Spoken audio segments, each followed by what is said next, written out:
Okay, folks, I'm joined on the show now by a gentleman who will be incredibly familiar to all of you, and that is Mr. Jimmy Bell from House of Lords, amongst many, many other things which we're going to be covering today. Welcome to the show, Jimmy. It's a pleasure to be here, Dan. Thank you so much for having me. I'm really looking forward to it. The pleasure is all mine, trust me. It's I'm a big fan of a lot of the stuff that you've done. I mean, not just the House of Lords stuff. I mean, hell, where do we start? I suppose we could jump back into an album which I have in my collection, which I really, really like. And it's the album you did with obviously the ex-lead singer of Metal Church. David Wayne. You have David Wayne's record? Absolutely. I'm a massive David Wayne fan. The first Metal Church album is still one of my all-time favorite albums. I absolutely loved it. Oh, my God. I miss David so much. I'll tell you how this happened. This is how, this story is amazing connection, because this started BJ Zampa, the drummer for House of Lords. This started our whole ball thing rolling, how him and I got together. I've known BJ forever, first off, but what happened was he was friends with this singer, Ted Bullitt, who was in a band called Thunderhead from Germany. And Ted was from Connecticut here in the States, along with me, BJ, and myself. Well, Ted came back. He wanted to do a record, a new Thunderhead record. He had a deal with SPV and said, "Hey, man, let's do a record." So we did, and we went out on tour with Metal Church right away. This is where David and I met, and we had one of those double-decker tour buses, and we were going through Germany with the thing, and David and I just hung out all the time, and he started standing on the side of the stage and watching me play guitar, and I thought that was really cool, and we made a good.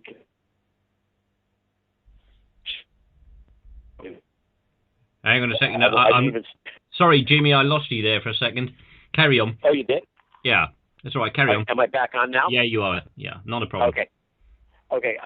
What I was saying is that when we were touring together, I actually had to share a room with David Wayne at one point, and we went out and walked all around Germany together and stuff. And he told me that when he got done with the Metal Church tour, he wanted to do a solo record, and he asked me if I would be interested in it, and I immediately jumped on it. So right after that, I went to BJ, because I had just worked with him through the Thunderhead record, and we started working on material for the David Wayne solo record, and that's how all this came about. But David was a terrific guy. I got to tell you, not a lot of people know a lot of things about David, but he was a real sweetheart of a person, and an incredible singer. Absolutely. Oh my God! What a set of pipes!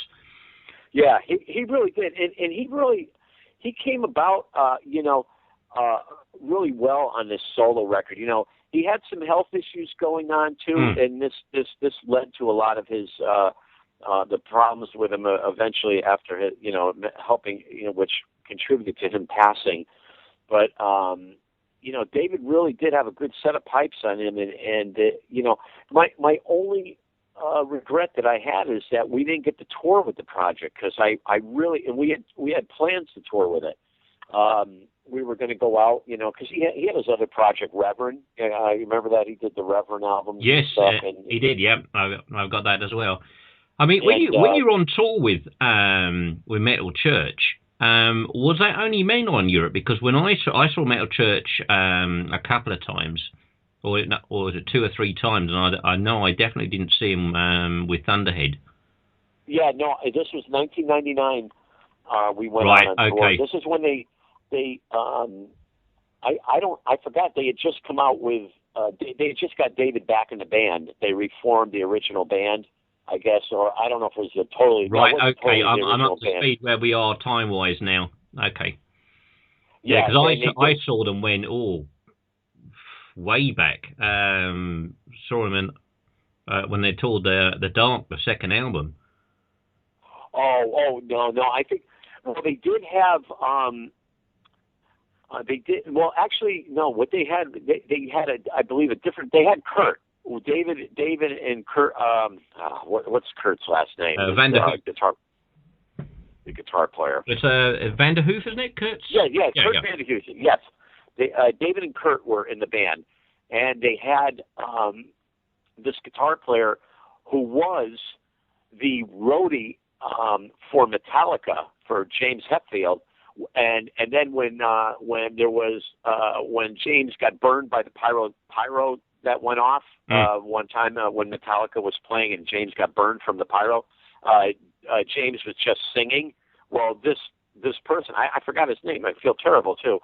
He took over playing guitar for Metallica while James fronted the band. He played the rhythm guitar. He was his guitar tech.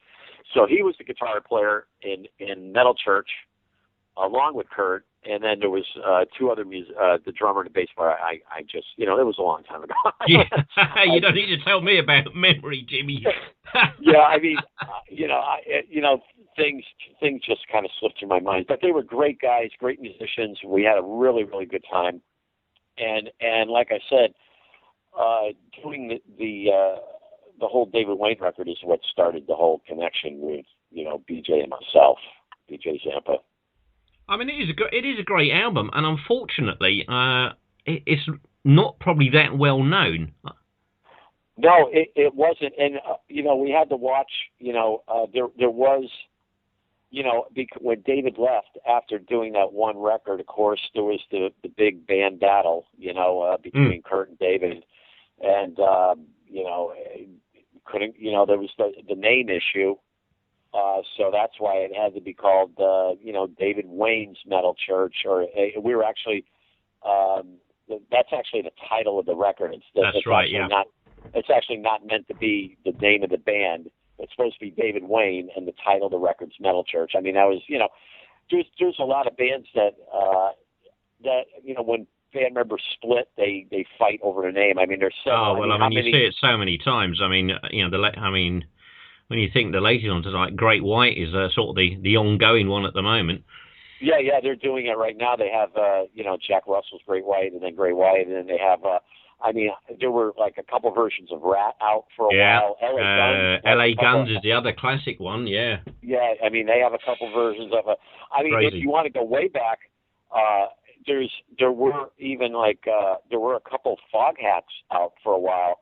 And the only original member of one of the Fog Hats was the drummer, and so I mean things this whole thing has been happening for quite some time, Luckily, we didn't run into that with House of Lords because James owned the name, so that was I'm sure that would have been an issue though if James hadn't owned it. Yeah, I guess you're probably right. I mean. We'll jump into House Lords because I've got so much to talk to you about. I mean, well, let's go way back. Let's talk about the Ozzy thing. I was going to say that was next on my list. Well, let's get that stuck in now. I mean, because that's a big deal. I mean, for those of you out there who don't know, I mean, Jimmy was down as a finalist for the replacement for Ozzy's lead guitarist. Yes, it got down between. Well, this is when Jakey Lee left the band. And it actually got down between me and Zakk Wylde. Now, this is what Sharon told me. Now, I mean, unless she was lying to me, I mean, her and Ozzy sat me down after my audition and told me this. And I'll tell you this story real quick. I was endorsed by Kramer Guitars, which in the 80s was the biggest guitar company in the world. I was their only unsigned artist. I didn't have a record deal. But the president of Kramer Guitars happened to hear me. Let me just rephrase that. The person who invented the tremolo, the Floyd Rose tremolo, he saw me play a clinic, and then he went to Kramer and said, "Hey Dennis, you got to see this kid play in Connecticut." He did a clinic for the Floyd Rose tremolo, which was on the Kramer guitar. So the president of Kramer, Dennis Berardi, comes down and he says to me. I understand I'm supposed to give you an endorsement. And I said, I flipped out. I mean, this guy's got Eddie Van Halen as his main guy. I mean, not to mention every other big band in the world they just signed on, Skid Row, and all these other people are using Kramer guitars. So obviously you said yes. Yeah, of course I did, yeah. So they started, I went and did the big music conventions called NAMM. I went to the NAMM conventions for Kramer and played in the booths and, played the concerts and stuff. And I was sort of being handled by them. Well, the opportunity for this Ozzy audition came up, and the person that was handling me at Kramer Guitars called me on a Wednesday, said, Jimmy, Ozzy's auditioning guitar players. I'd like you to go to California and audition. And I said, yeah. I said, when next week or in a couple of days? She goes, no, today. You got to go today. So I said, oh, okay. So I literally had to get on an airplane. They had me on an airplane. Ozzy's people picked me up at the airport. What it was is they sent my video as just for the heck of it, and Sharon Osbourne saw it and really liked it. And now here's the only issue. See, they had already kind of picked Zach. Right. And they were working with him already a little bit. They just started kind of working with him. Okay. But they saw my video, so they said, hey, wait a minute, we better check this guy out. So they flew me to California, and I got to play. You had to audition with the band. You had Randy Castile and oh, bless his soul, Randy. Yeah. I don't know if you saw my post I put on Melodic Mafia today. I actually had several drinks and a long chat with Randy at the bar at the Marquee many years ago, and what a lovely guy. Yeah, another person that his absolutely casting really took me by surprise too. It's like, wow, it's like, really? And so that's how you had to do it. You had to audition with Randy and the bass player, Phil Suzanne, and the problem is that you see, Ozzy wasn't going to sit through 500 guitar players. I heard there were like 500 guitar players auditioned. So they filtered it out with the band. And when I got there, though, when they drove me to the rehearsal hall, Sharon Osbourne was there. And she actually sat in for my audition, which was, I wasn't really expecting that. But she did. And she really liked it. And the next thing I knew, I was in going to another big rehearsal room that had a big stage and a big sound system and everything. Sure. And that's where I auditioned with Ozzy. And it was kind of strange. There was this one guy that I wasn't sure how he got there, but there was this guy from Sweden who was auditioning right before me. And now I'm watching this from the stage. There was a little balcony in this place, and this is really kind of crazy, but the guy's doing the Flying High solo, Randy Rhoads' classic guitar solo, and the one part that you don't mess with is the classic two-hand tapping part in the middle of that solo. Well, whoever this guitar player was from Sweden, he wanted to try to do like an Yngwie Malmsteen over this part, so he started doing these sweep arpeggios over that section. And Ozzy was standing behind him, making like he was choking this kid to death, making like he was stabbing him with a knife, and all, And I'm like in the balcony watching this, like Ozzy do this, and the kid would turn around and Ozzy would give him the thumbs up, like, hey, that's great, Oh, Jesus. So I'm, here I am, I'm getting ready to go up. So I'm like, going like, oh my God, I'm going to have to keep my eye, So, I went up. And the first song was that we did was I Don't Know, and I started playing it, and I was having a good day. I locked right in with the band, and Ozzy was doing his thing. He grabbed the microphone, and while I started playing, he started doing that thing he did, rocking back and forth. Yeah. He holds the mic and rocks back and forth. Absolutely. He started doing that, and then when I did my solo in the song, he got right down in front of the amp, and then they had me do like a little bit of a guitar solo by myself. I played like 4 or 5 songs, I believe, with the band.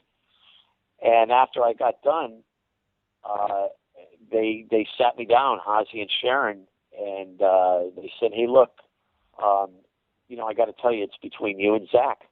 That's what it is. And, I've kind of flipped out. I didn't really expect that, but I was thrilled. So I went out to dinner, and he took me out to this beautiful restaurant, and where all these lawyers, and the food was probably like $100 and something a plate or something, something ridiculous. And it was just a wonderful evening. I don't know what happened. I guess they thought about it afterwards. I don't really know the whole situation. All I know is that the next day I was on a plane going home.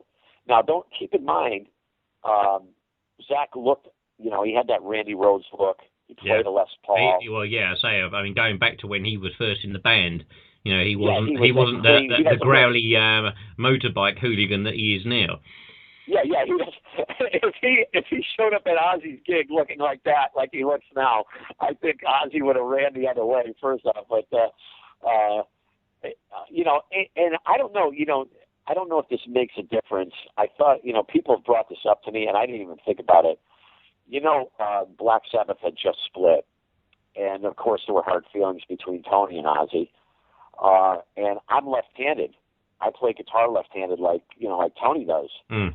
So maybe there was something. Maybe Ozzy's going, oh, not another left-handed player. It could have been something really weird like that. You know how people are. It could have been something strange like that.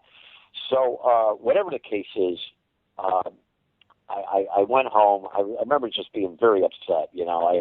My analogy of the whole thing is we have this, in the U.S. here, we have the Miss America pageant.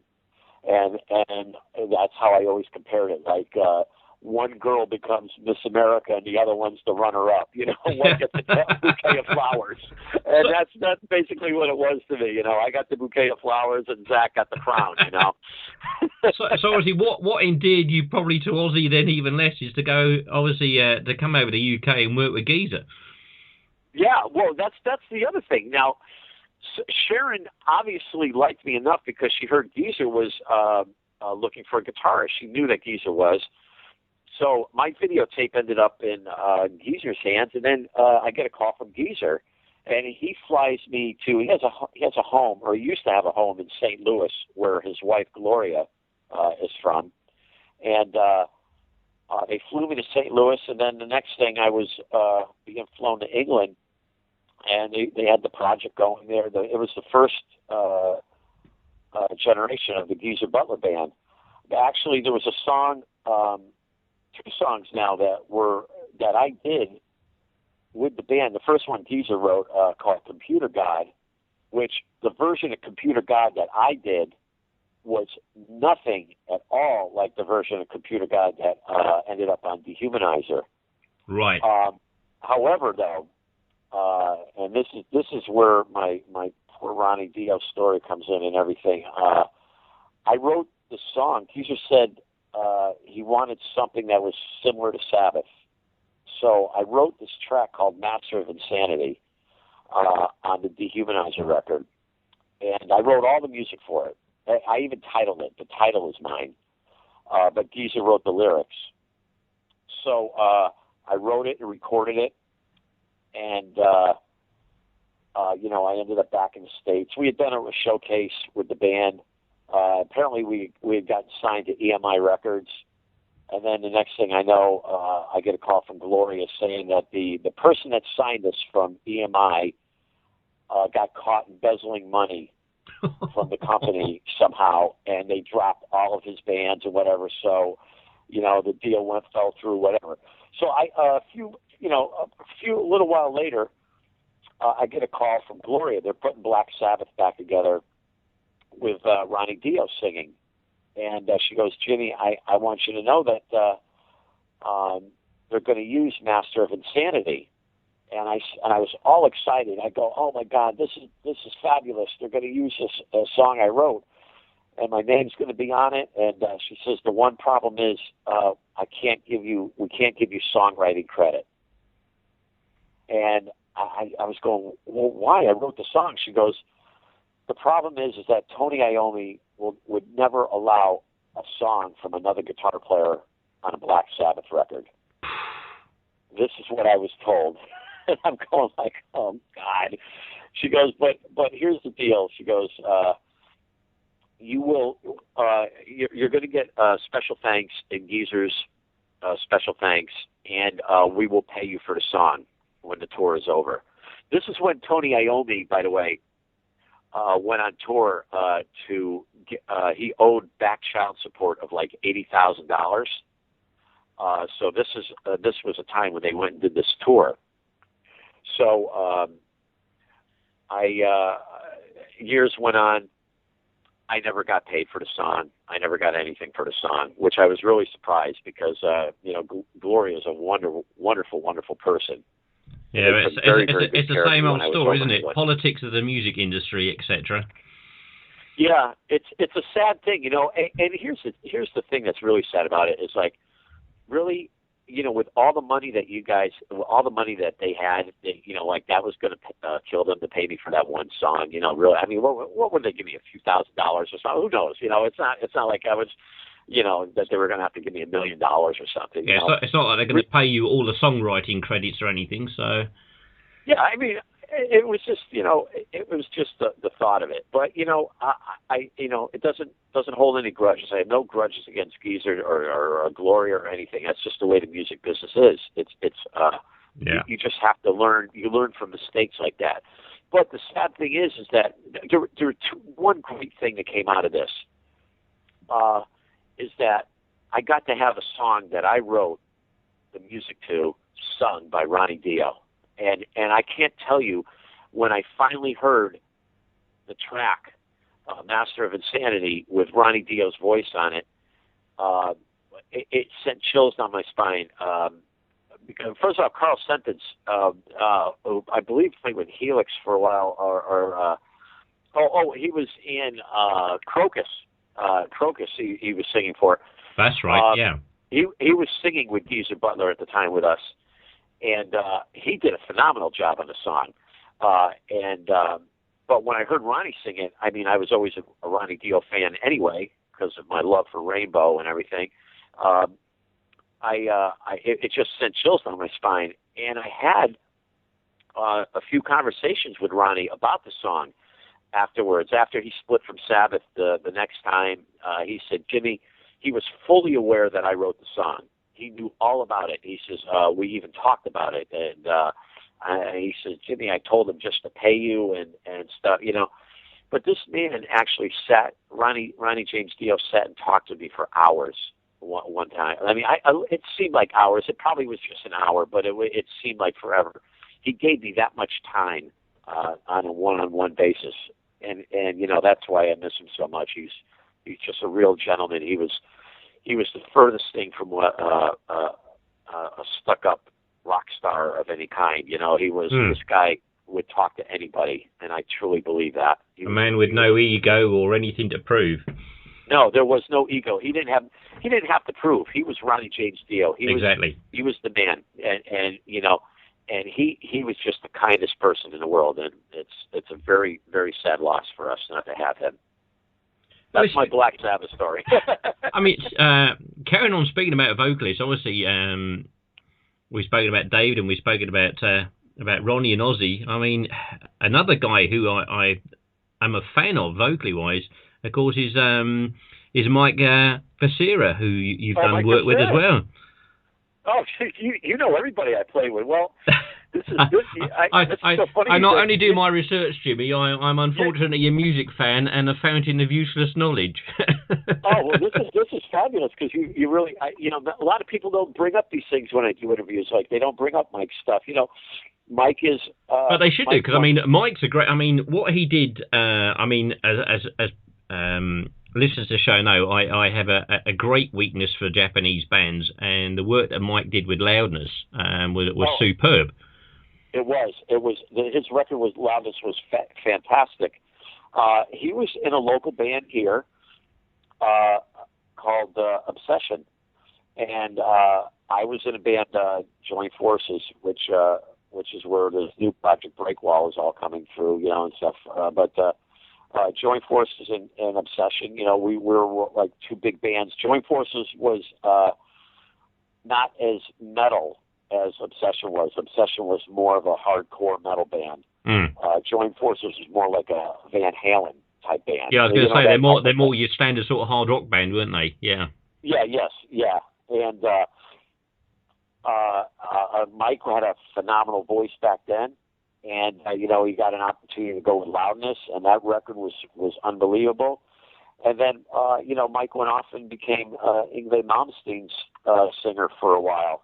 And in fact, BJ, my drummer, played with Yngwie for a while as well. Mike got him into that project for a little bit. So it ended up, Mike's really cool. He came back and he wanted to do another, he had a record deal. So I did the record, The Altar, with him. I played on 9 tracks and wrote 5 with BJ, and it was that one of the tracks, The Altar, is actually the title of that solo record. Yeah, I just saw Mike, no more than 3 weeks ago. He was in town here doing a show. Cool. Well, where should we jump to next? Well, I guess before we come to obviously what's the new project which you just mentioned, I guess we ought to talk about House of Lords, really. Yeah, because it's I can't tell you how proud I am to be with that band.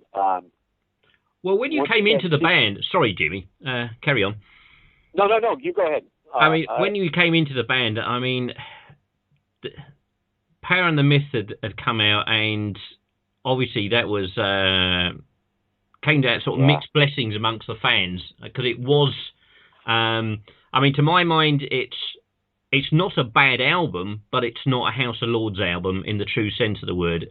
That's right. My opinion on it. I know it got absolutely slated by a lot of people, probably unfairly, simply because I reckon if it had been had a different band name on, it would have probably got a more positive press.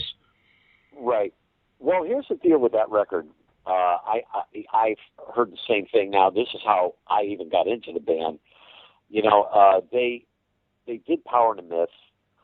The story behind Power and the Myth is kind of strange. Like the original members wanted to try to take the band into a different direction. I don't know if they were thinking, well, hey, it's the 90s now, where it's the mid-90s. We got to, try to make the band. Yeah, and a lot of bands tried to change direction, and some failed. Yeah, we got to make the band, current or something, Fans don't like change. They just don't.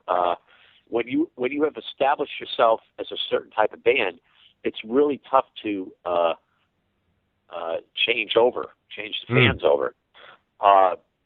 And I think they tried that. In fact, James was really, really uncomfortable doing this record because all the music and everything was written before he got to do any vocal lines. He had to kind of try and write things around what they did, and like it didn't leave him a lot for certain melodies and stuff, because he does a lot with melodies and everything. And it, the sad thing was. Is unbelievable and great as James Christian is, he got slammed on a couple reviews because of his voice, which that's just absurd. It is. But the guy's an unbelievable singer, but he because of this the direction of what they were trying to do with the record, it got slammed. So I got a call from James now. Yeah, maybe you don't know this, but James is a Connecticut person as well. And Connecticut, just in case anybody listening over in the UK doesn't know, it's a small state right next to New York. So James is, we're all from that area. And James was in a band called Eyes, and I was in a band. Once again, Joint Forces was still going, so we played shows together. This is how I know him. I remember when he got into House of Lords, when Gene picked him up and everything. It was a big deal around here. So James called me. He says, Jimmy, have you ever? I'm putting House of Lords together with a whole new band. I'm going to be the only person. He goes, have you ever done melodic rock before? I'd like to have you play guitar. I had never done melodic rock before, but I said yes.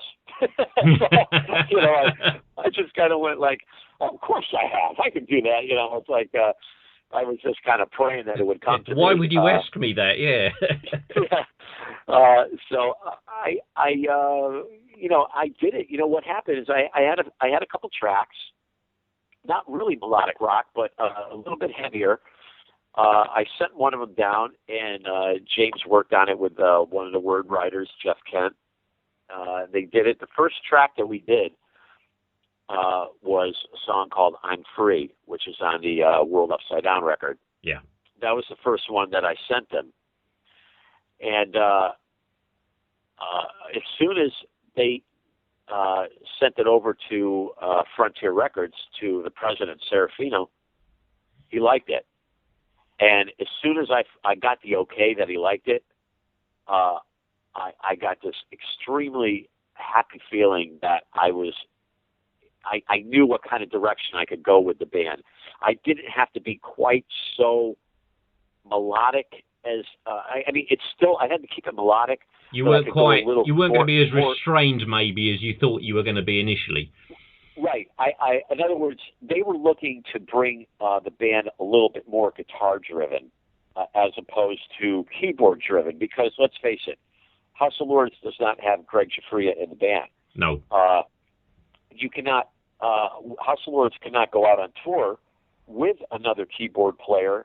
A lot of people say to us, when we go out on tour, we have all the keyboards on backing tracks, which some people, slam us for a little bit, or they'll say, they won't slam us, but they'll say comments about it.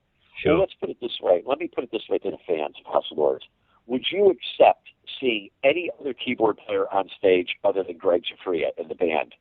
I say no. Well, let's face it. I mean, if you're going to do a list of the top 5 keyboardists, he's going to be in the top 5, and that's end of story.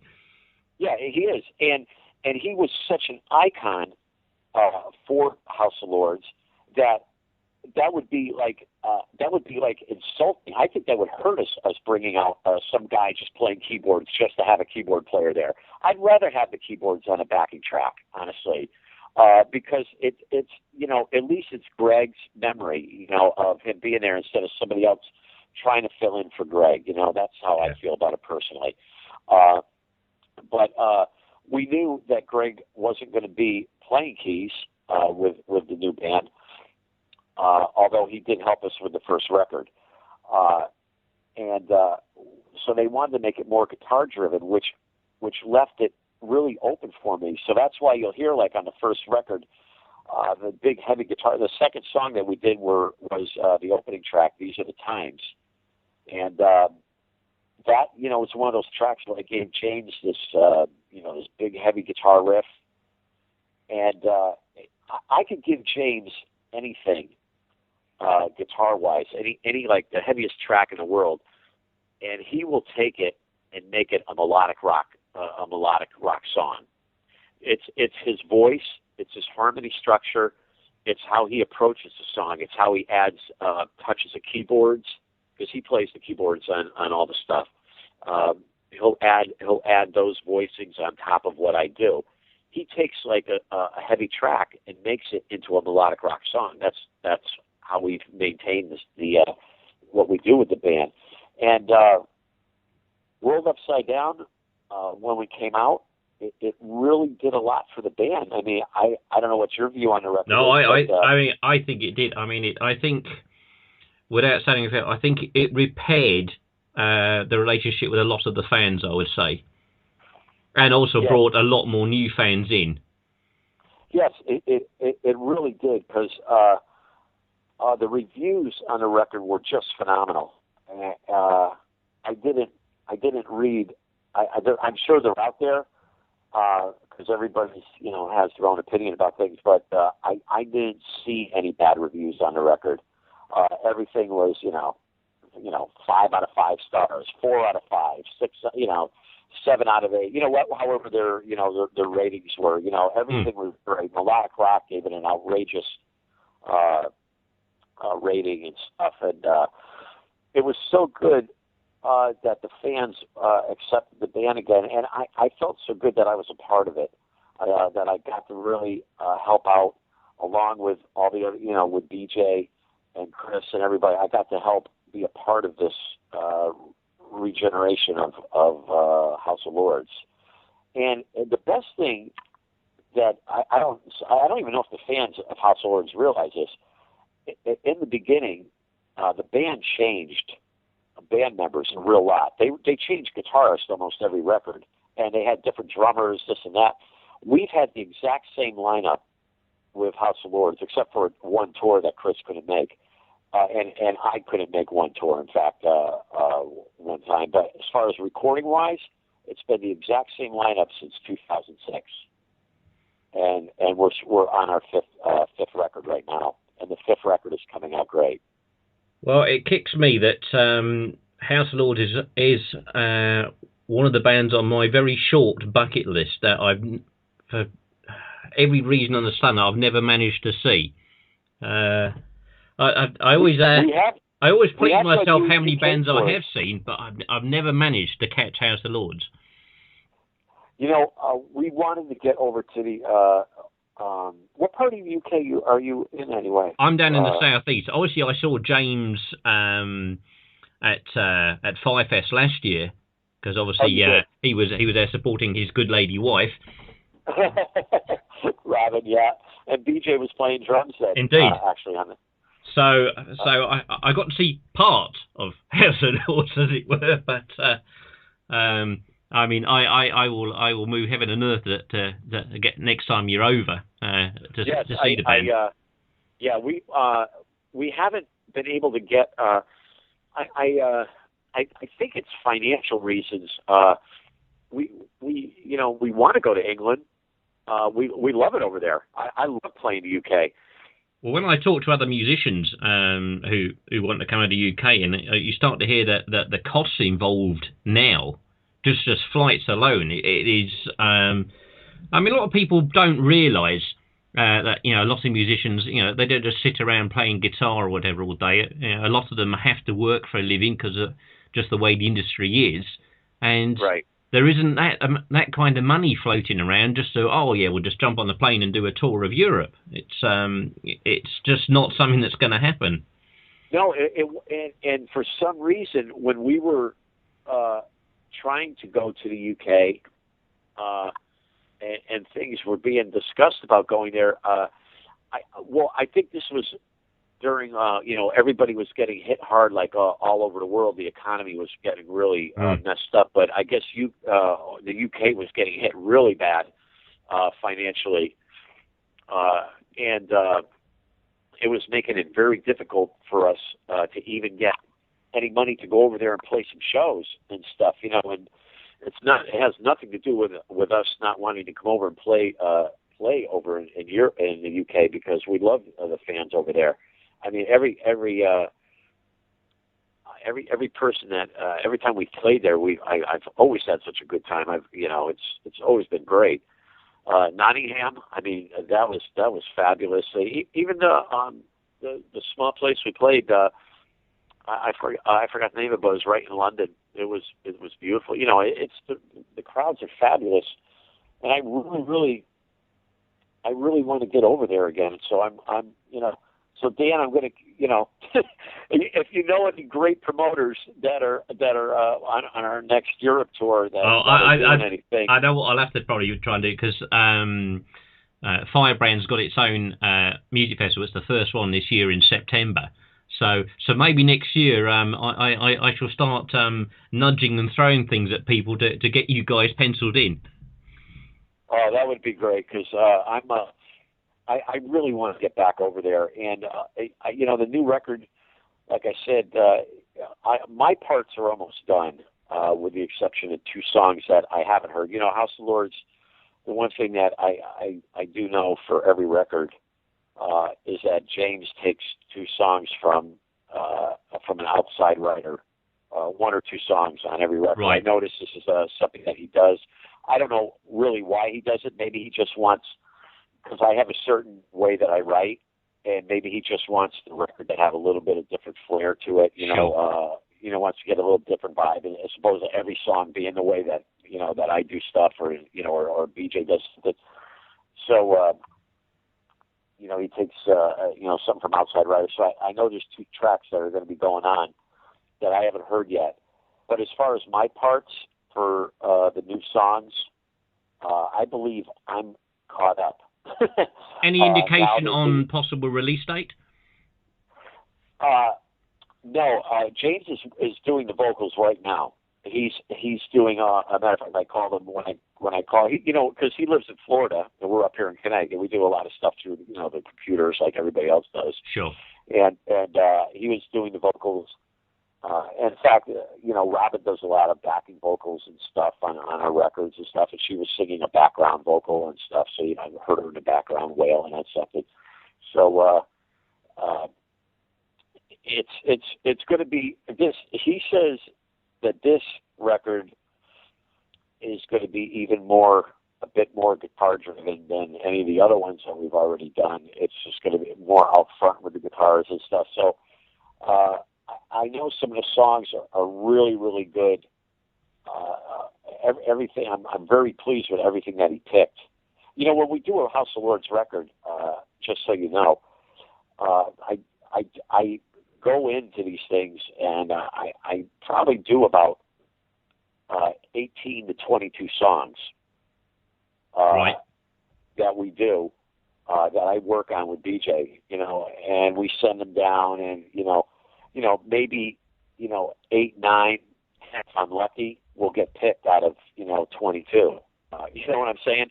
But that's what goes into making the record. It's not like it's not like whatever song I send he takes. It's not like that. He'll he wants to make sure the right song was on the right record. So that's what that's what he does, and he obviously hears something right off the bat. That's he's got a gift that a lot of people don't, and James is he's so talented. I mean, he goes way beyond just a singer.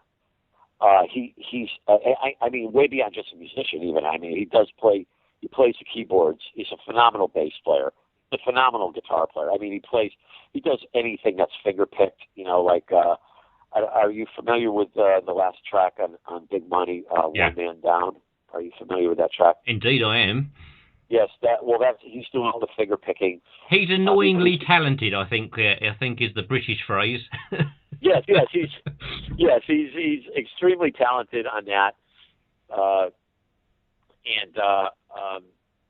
he does that type of thing. Anything that's picking, that's something nuts. Like the acoustic thing at the beginning of "Feel the Shattered Dreams" off of "World Upside Down." That's me playing that.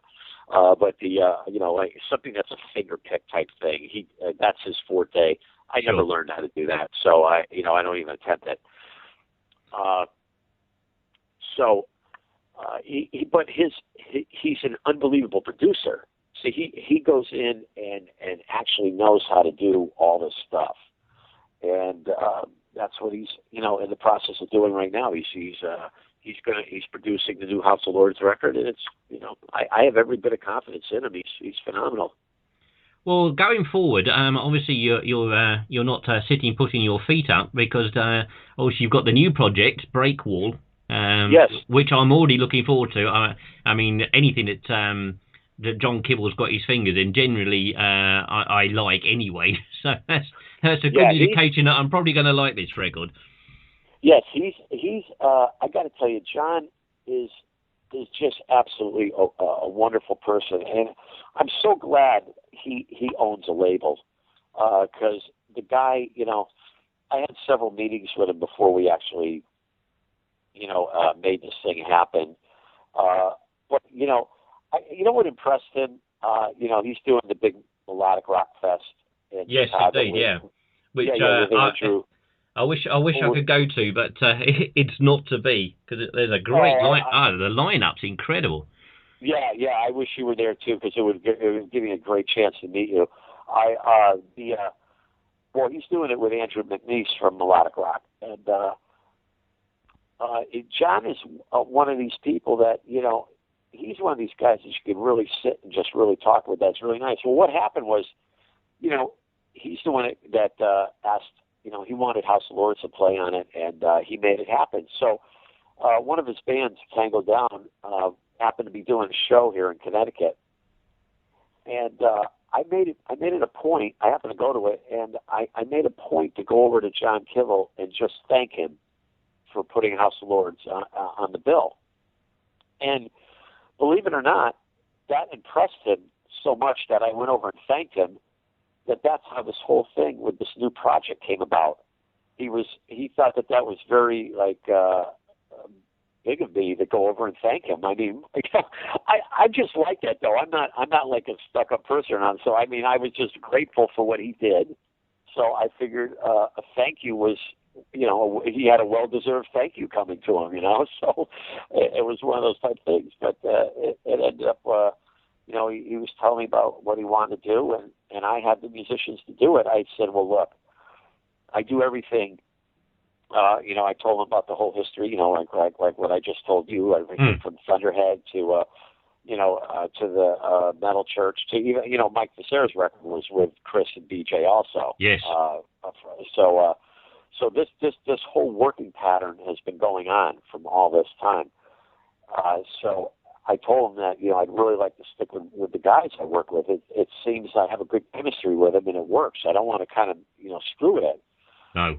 And so he agreed, and then it came to looking for a singer. Now, I had been working with Livio in a band Joint Forces from here in Connecticut, and Livio is just an unbelievable singer. I don't know if you have the Joint Forces disc over there, but I don't think I have it. I don't think I've got anything with Livio singing on. No. Yeah, it's. Well, what it was is, here's the deal. Joint Forces was around in the 80s, okay, or late 80s, early 90s with this version. The original Joint Forces... No, I've got the original self-titled. I'm frantically looking on my on my album list. I've got the original self-titled. Well, which one do you have of Joint Forces? Joint Forces. That's the only one I've got. Oh, really? I'm not even aware of that. What is that? What songs are on it? Do you know what? I'm assuming it. Maybe it's. I'm assuming it's the same band. First track's Love Reaction. Oh, that's Livio. Love Reaction. Oh, well, that is Livio. Oh, right. Okay. Yes, so I have. Reaction. Right. Okay. So I have got an album with him singing. Love Reaction and When the Lovin's Good. That's it. Yep. Yeah, listen to those songs, and then the song Angel, Let Me Fly. You'll hear the voice that this guy has. When the Lovin's Good's one of my favorite ones that he does. He has, I always called Livio a cross between, he reminds me of a mixture of some people, anywhere between a Steve Perry, a Glenn Hughes, David Coverdale, a Joe Cocker. Right, so there's a hint of blues hiding away at the back of the vocal. Yes, he's definitely he's got the blues strength in his voice and everything. Well, when it came up, I've still been friends with him for all these years. Joint Forces gets together and does reunion shows and stuff. When it came up to do this project, I said to John Kivel, I said, well, how about Livio? And I guess John had a meeting with him about something a few years back, and for some reason the meeting didn't go too well. I don't know what it was about, but something, I don't know if maybe Livio was looking for a lot of money or something, Right. I don't know what it was, but regardless, that had changed. And Livio was really looking forward to doing the opportunity to do this. So he jumped on it, and so far, I mean, I can't tell you I don't have a lot to tell you. I mean, about the project yet, but so far, everything that we've recorded is unbelievable, and it's I have my guys. I got DJ and Chris, and I've got Livio singing. Now it's going to sound a little bit, because of the fact that, we've been writing for House of Lords. It has a hint of House of Lords type of feel. Right. But Livio doesn't sing like James Christian, so it's got an amazing twist to it. He's got, like I said, a little bit more bluesier voice. I mean, put it little this way, bit. Jimmy. You don't need to sell it to me. Yeah. I think I'm pretty certain that I'm going to like it regardless. You're going to like it, and damn it, I'm going to say you're going to like it. I'm going to demand that you like it. No, it's going to be well, great. if you don't, I know John will be giving me will be nudging and hitting at me and hinting. So between the two of you, I've got no chance. Yeah, he was very happy to hear I was going to be on your show. Actually, he was. He's great, John. He's a great guy. Yeah, he was very excited about it, and I'm very excited to be on it. This has been like a terrific. I don't know how much time we have, but I'm just telling you. We've got all the time in the world. It's because it's I love chats like this. I know people are listening like this style of interview because you get to hear a lot more about the real stuff rather than the 20 question interviews that unfortunately certain promoters or labels will push out. You can only ask the safe questions only about the latest album, and you can't talk about what he did this and when he did that and all this kind of nonsense. And I don't have time for all that. I'm pretty much an open book. I even on my Facebook page and stuff like that, I pretty much say it all.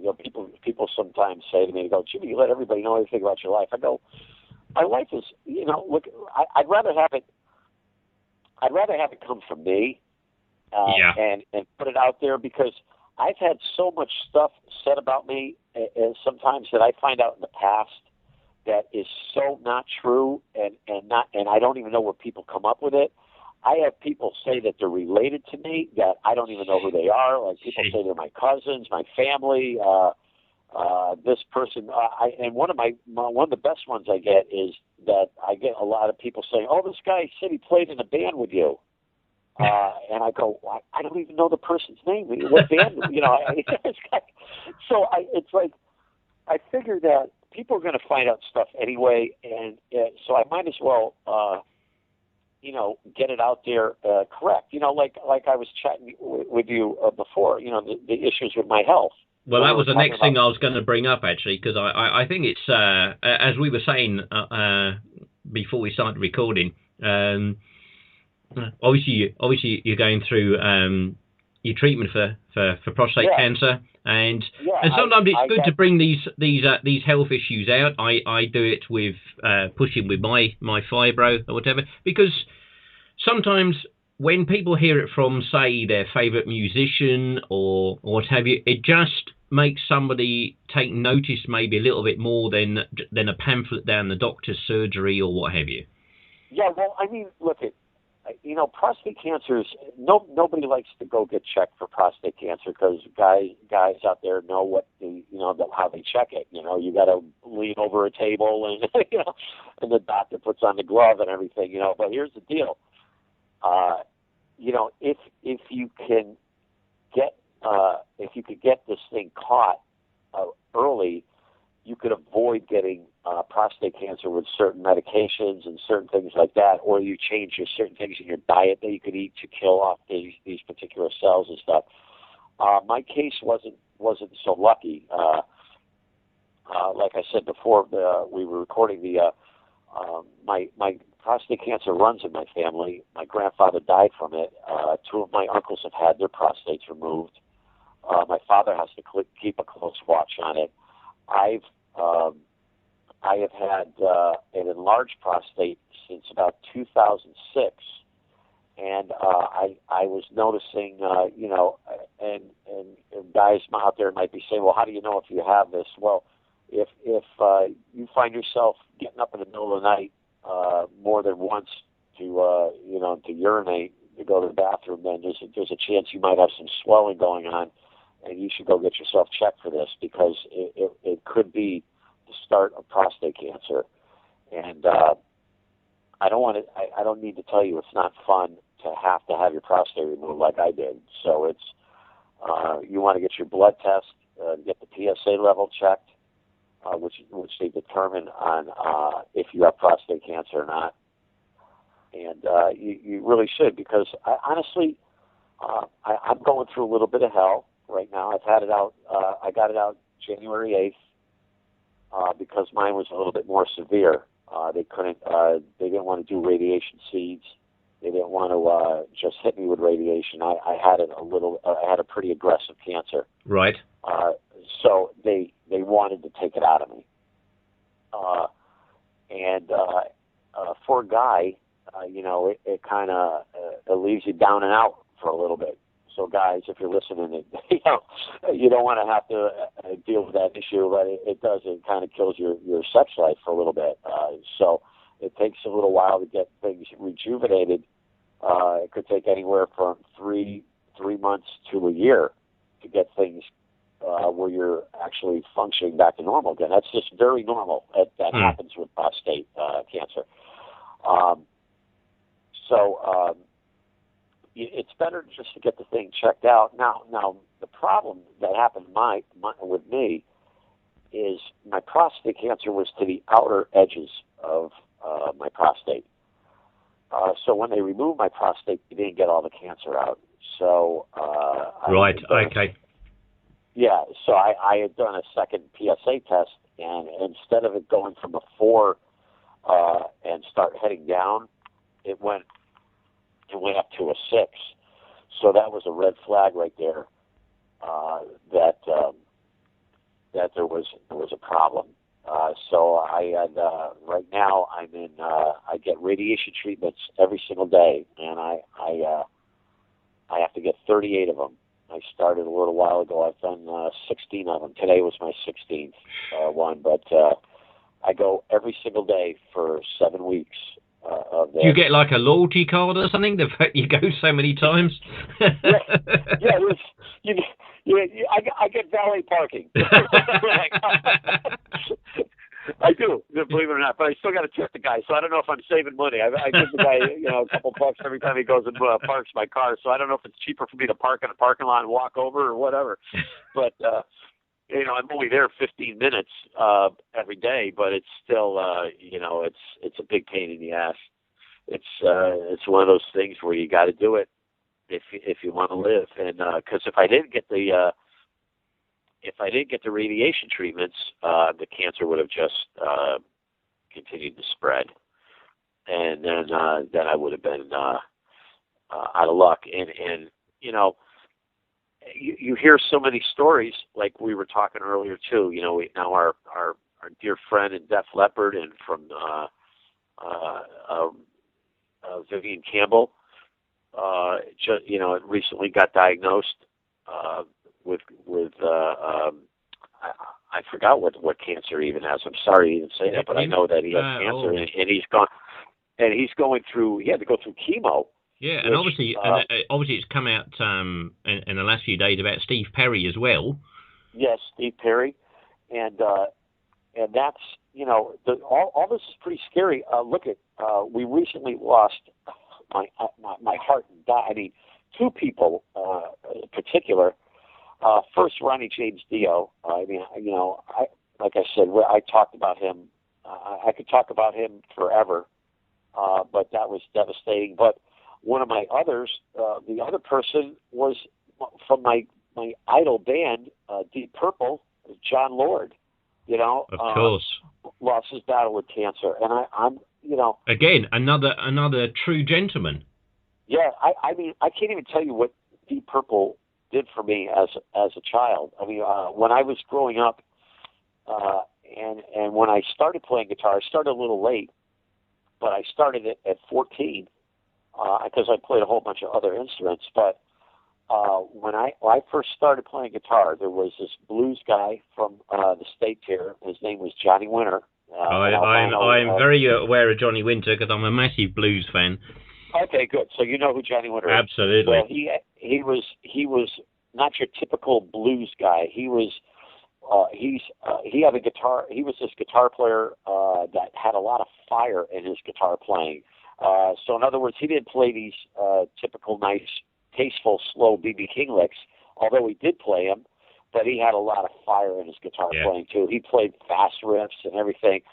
And I flipped out when I heard him. And that person is what really got me on guitar. But then I heard Ritchie Blackmore. And as soon as I heard Ritchie Blackmore, I lost it. I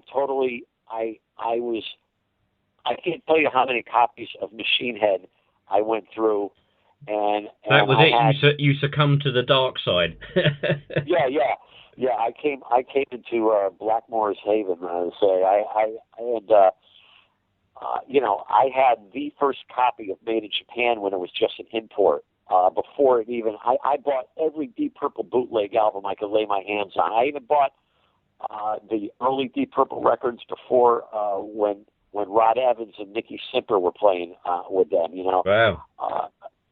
It was just one of these things that I absolutely just went crazy about, and I just couldn't.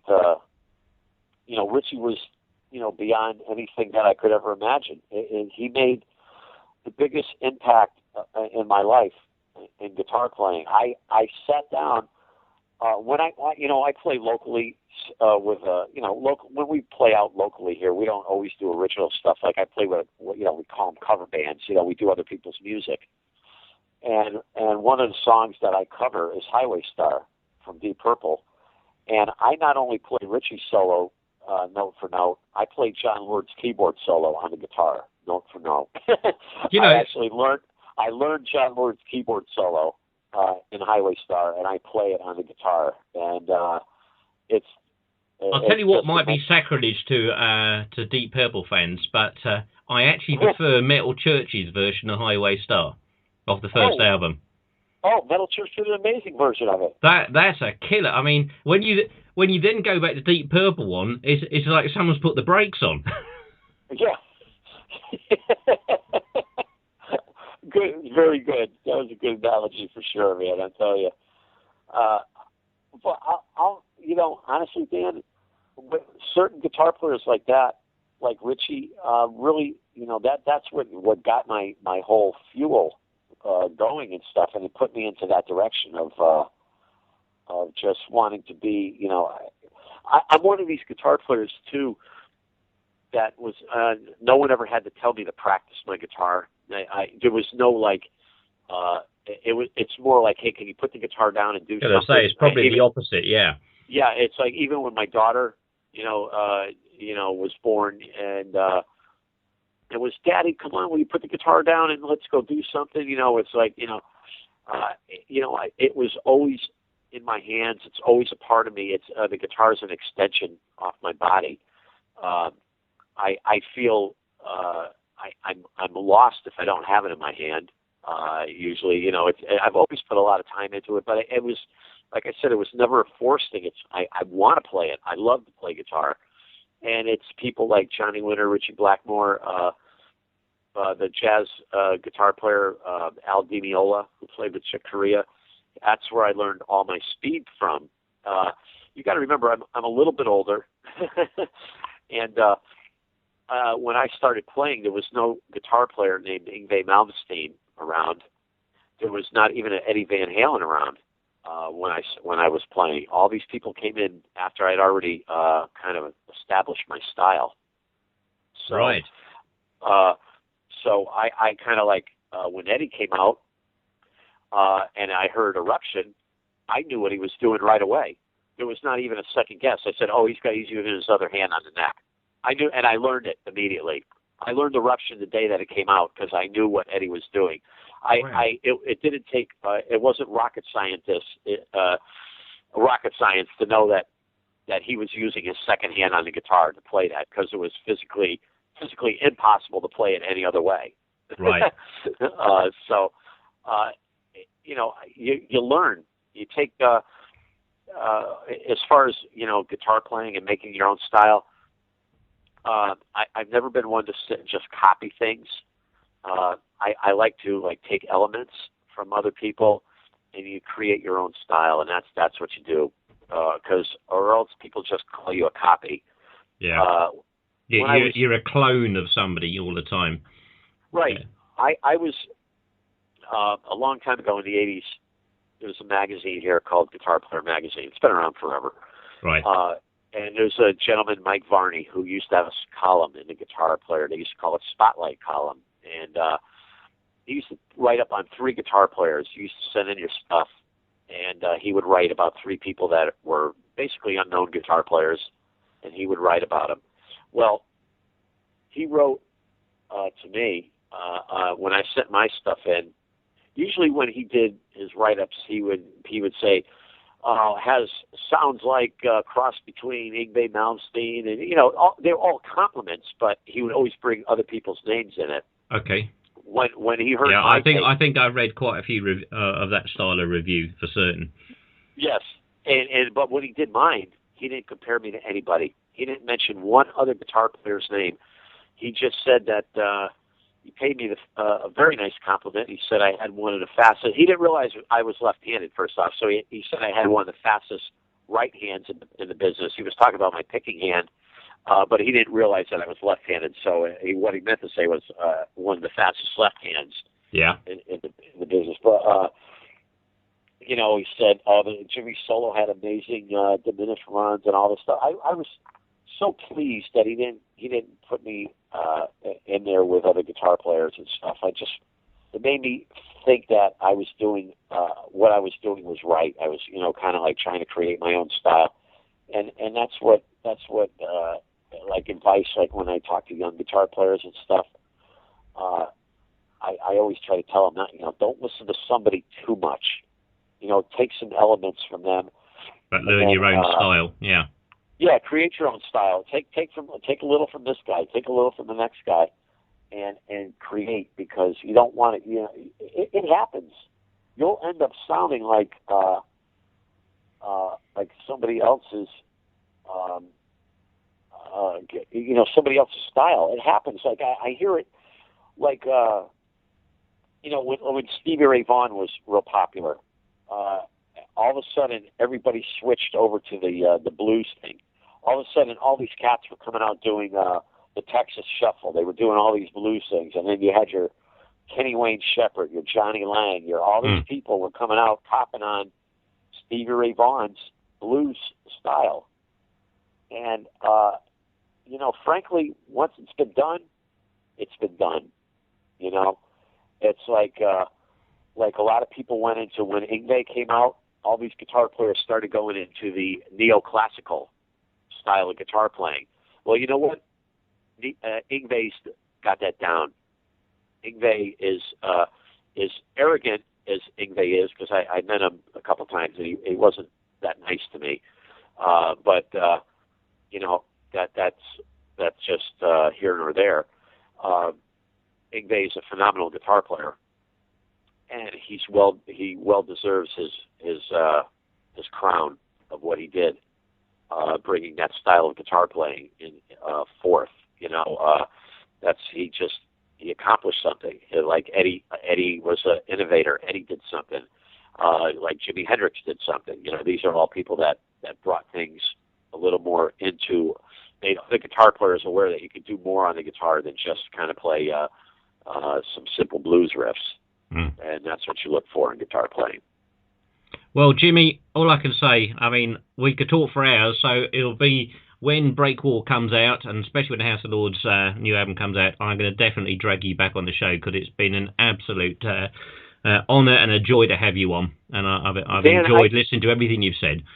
Oh, I appreciate it, and to any of the UK fans out there, House of Lords cannot wait to get over to the UK again, so please, I hope, I know we've gotten letters from fans on the last tour. How come no UK? How come even? It's simply the finances. We couldn't get the right promoter to get us over to the UK. There's so much stuff. It's not. I don't think people really realize what goes into booking a tour. It's not a matter of just saying, "Hey, we're going to England. Let's go there." Yeah, pack your bags and I'll meet you at the airport. Yeah, exactly. Yeah. It's not like that. It's like, in order to go there has to be a certain amount of money that comes that you're going to get when you're there in order to even survive when you're there. Because what people don't realize is that when we're over there touring, if we have days off, that's cost us money. Yeah. It's like we're not like living out on the street. We're having to pay for hotel rooms. we're having to pay, food, when we're not working, and when we're not playing at venues. So it's not anything to do with that we don't like England or anything like that. We can't wait to get back there, and I'm hoping that this next tour, that the UK is included, because I really miss it over there. So I hope so too, please, Jimmy. people, please get us over there. If you know any great, any promoters that would love to work with House of Lords, please get us over there. I'd love to be there. Well, thank you, Jimmy. And I can't thank you enough for having me on the show. No, thank you, honestly. Well, Jimmy, I will speak to you again very soon. And once again, thank you ever so much for coming on the show. Anytime. Please call, Facebook me, do the whole works. It's an honor to be with you. Thank you so much. Thanks, Jimmy. Bye-bye now. All right. Take care. Bye-bye.